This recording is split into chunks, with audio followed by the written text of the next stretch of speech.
পরবর্তীতে আপনারা আর কোন কোন অ্যাক্টরের এই সাক্ষাৎকার দেখতে চান এটাও কমেন্টে বলবেন। ধন্যবাদ সবাইকে। আমি আজকে আসি টাঙ্গাইল জেলায় আমাদের সেলিমপুর এলাকায়, আমাদের মোতালেব মল্লিকদার বাড়ি, এটা নিজ বাসভবন।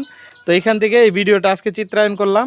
আমার আশা আপার জন্য দোয়া করবেন। দোয়া করবেন দোয়া আশা করবেন, জানি জামাই বাড়ি ভালো থাকা হারে, জামাই জানি কথা বলি ব্যক্তি কথা শোনা হারে। সবাই কিন্তু আশা আপার জন্য দোয়া করবেন। সত্যি উনি অনেক দুঃখী মানুষ, ওনার দোয়া করবেন, ওনার জানি আরো ভালো হয়। ওনার জানি আমরা সর্বশেষ সবসময়- যাই আর কি ঠাট্টামি, আমরা কৌতুকের শিল্পী তো আসলে ওই যে কইলাম যে অনেক কথা, এই যে আপনারা শুটিং করবা যে শয়তানের দোরসাল, এই কাহিনী কবার নিলে তো আপনারা আস্তে আস্তে মরবেন। পরবর্তী সাক্ষাৎকারে এই কাহিনীটা কমু।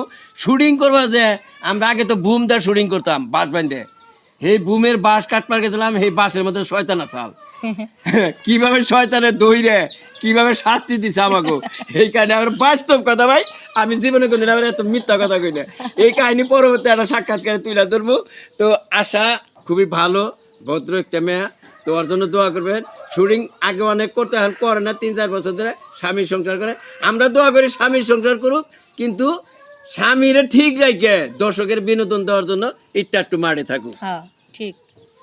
আপনাদের সবাইকে ধন্যবাদ, এখানে শেষ করছি।